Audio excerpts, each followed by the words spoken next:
दोस्तों, तो मेरी कहानी है कमाने वाली बहू।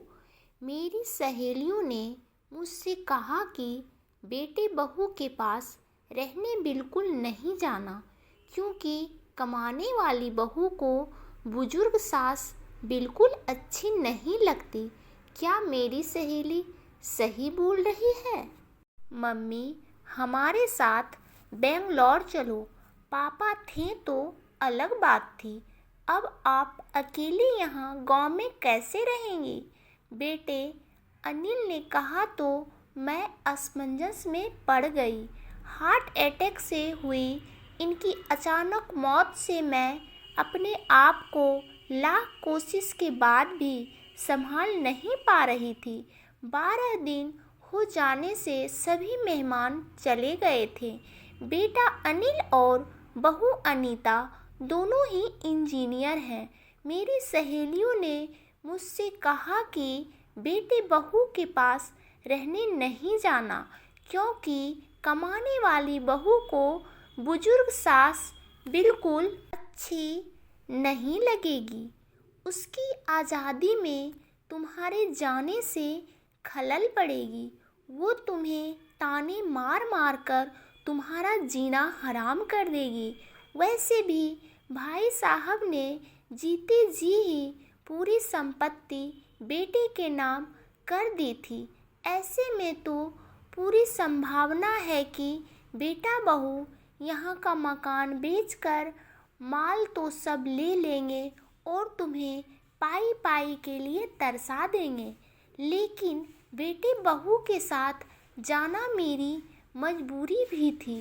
60 की उम्र में अपने घुटनों के दर्द के कारण मैं अपनी किराना दुकान चलाने में असमर्थ थी। 12 दिन के कार्यक्रम का पूरा खर्चा बेटे ने ही किया, लेकिन छोटे मोटे खर्च के लिए बेटे के आगे हाथ फैलाना मुझे ठीक नहीं लगा, और जो थोड़े बहुत पैसे हमने जमा कर रखे थे वे खर्च हो गए। अब हालत ये थी कि मेरे पास 100 रुपये भी नहीं थे। असमंजस में मैं अनिल को कोई जवाब नहीं दे पाई। इतने में अनीता ने कहा, मम्मी जी बताइए कि कौन कौन सी साड़ियाँ रखनी है, मैं आपकी सूटकेस पैक कर देती हूँ। अनीता के ऐसा कहने पर मैं कुछ बोल नहीं पाई और चुपचाप इन लोगों के साथ बेंगलोर आ गई। अनिल और अनीता दोनों ही मेरा पूरा ख्याल रखते, सभी साथ ही में खाना खाते। अनीता मेरी पसंद के हिसाब से खाना बना देती। दोनों की यही कोशिश रहती कि मुझे इनकी याद ना सताए, मैं खुश रहूं। 8 साल का पोता चिंटू तो दादी माँ कह कर मेरे आगे पीछे घूमते रहता। मैं कोई भी चीज़ के लिए बोलती तो वो चीज़ मुझे बराबर ला कर दे देते। ये सब देखकर मेरे मन को बहुत शांति मिल रही थी। मैं सोचने लगी कि लोग बेवजह ही आजकल के बच्चों को बदनाम करते हैं कि वे लोग बुजुर्ग माँ बाप की कद्र नहीं करते। खासकर यदि बहू कमाने वाली हो तो वो सास को नौकरानी ही समझने लगती है। अनीता भी तो कमाती है, लेकिन कितने अच्छे से घर और दफ्तर दोनों संभालती है। कभी कोई ताना नहीं मारती। वो तो मुझे ही लगता है कि वो ऑफिस और घर दोनों जगह का काम कर थक जाती होगी, इसलिए मैं ही थोड़ा बहुत काम कर लेती हूँ। लेकिन बेटा बहू दोनों ने कभी भी मुझे किसी काम के लिए नहीं कहा। 1 महीना कैसे बीत गया पता ही नहीं चला। आज सबने बाहर घूमने का कार्यक्रम बनाया। मॉल में घूमते घूमते अनिल और अनीता एक दुकान से कुछ खरीदी करने लगे। मैं और चिंटू थोड़े आगे निकल गए। आइसक्रीम की दुकान पर चिंटू ने कहा, दादी माँ, मुझे आइसक्रीम खानी है। मेरे ऊपर तो मानो बिजली गिर गई, क्योंकि मेरे पास तो पैसे थे ही नहीं। इतने दिनों में पैसों की कोई ज़रूरत महसूस भी नहीं हुई थी। अब क्या करूं?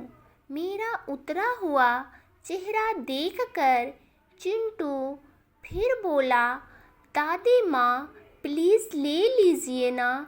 सॉरी बेटा, मैं अपना पर्स घर में ही भूल गई। मेरे ऐसा कहने पर चिंटू ने मेरी तरफ कुछ अजीब नज़रों से देखा। उसे लगा कि आइसक्रीम ना दिलाना पड़े, इसलिए मैं बहाना मार रही हूँ। लेकिन मैं कर भी क्या सकती थी? मुझे अपनी बेबसी पर रोना आने लगा। मैं कैसी दादी हूँ कि एक अपने पोते को आइसक्रीम भी नहीं दिला सकती। इनके जाने के बाद पहली बार मैं अपने आप को बहुत ही असहाय महसूस कर रही थी। हमने बाहर डिनर किया। अनीता ने मेरे पसंद की काजू करी ऑर्डर की थी, लेकिन मुझे उसमें भी स्वाद नहीं आ रहा था। घर आने पर थोड़ी देर सभी ने टीवी देखी। अनिल सोने चला गया और अनीता चिंटू के कमरे में गई ताकि मच्छर की टिकिया लगाकर उसे ब्लैंकेट आदि देकर सुला दे। मैं भी अपने कमरे में सोने जाने लगी। इतने में मुझे चिंटू की आवाज़ सुनाई दी, मम्मी, दादी माँ बहुत ही कंजूस है। तू ऐसे कैसे बोल रहा है? हाँ मम्मी, आज मॉल में घूमते वक्त मैंने दादी माँ को आइसक्रीम दिलाने को कहा तो उन्होंने कहा कि वे अपना पर्स घर में ही भूल आई हैं। कितना अच्छा है ना मम्मी कि बाहर जाओ तो पर्स साथ में ना ले जाओ, तो कुछ खर्चा ही नहीं होगा। कंजूस दादी माँ। ये क्या है चिंटू? दादी माँ के लिए ऐसा बोलते वक्त तुम्हें जरा भी विचार नहीं आया? तुम उनके दुख को समझ सकते हो कि वो फिलहाल कितने दुख में हैं। दादी माँ को क्या दुख है? बेटा, अभी तक दादी माँ और दादाजी गांव में एक साथ रहते थे। अब अचानक दादाजी हम सबको छोड़कर चले गए। जिस व्यक्ति के साथ हम 24 घंटे रहते हैं, साथ में उठते बैठते हैं, साथ में खाना खाते हैं, अपना दुख सुख शेयर करते हैं, वही व्यक्ति अचानक हमसे बहुत दूर चला जाता है तो कितना दुख होता है, ये अभी तुम नहीं समझ सकते। सोचो, अचानक तुम्हारे मम्मी पापा तुमसे बहुत दूर चले जाए, इतनी दूर कि कभी वापस ना आए, तो क्या तुम्हें दुख नहीं होगा? नहीं मम्मी, मैं आप लोगों के बिना नहीं रह सकता। बेटा, फिर सोचो, दादी माँ दादाजी के बिना कैसे रह रही होंगी। ऐसा स्थिति में यदि वो अपना पर्स घर में भूल गई तो तुमने उन्हें कंजूस तक कह दिया। तुम्हें तुम्हारे प्रति उनका प्यार नहीं दिखा। जब भी तुम्हें स्कूल से आने में 5-10 मिनट की भी देरी हो जाती है तो वो लगातार बालकनी में खड़े होकर तुम्हारा रास्ता देखती रहती हैं। उस दिन उनके घुटनों में बहुत दर्द होने के बावजूद तुम्हारे कहने पर उन्होंने तुम्हारी मनपसंद मेथी मटर मलाई बनाई थी। इसलिए बेटा, किसी के लिए कोई भी राय बनाने से पहले उस व्यक्ति के दृष्टिकोण से भी सोचना चाहिए। Sorry mummy. ये वार्तालाप सुनकर मुझे अपनी बहू पर बहुत गर्व हुआ। उसकी जगह यदि मैं होती तो शायद मैं भी अपने बेटे को इतने अच्छे से नहीं समझा पाती। सुबह अनिल ऑफिस चला गया और चिंटू स्कूल। अनीता ऑफिस जाते जाते मेरे हाथ में कुछ रुपए देने लगी। ये क्यों बहू, मुझे पैसों की क्या काम है? मम्मी जी, इंसान को पैसों का कब काम पड़ जाए कह नहीं सकते। आप मंदिर जाती हैं, कभी दक्षिणा चढ़ा दीजिए, कभी चिंटू के कोई चीज़ के लिए जिद करने पर उसे वो चीज़ लेकर दे दीजिए।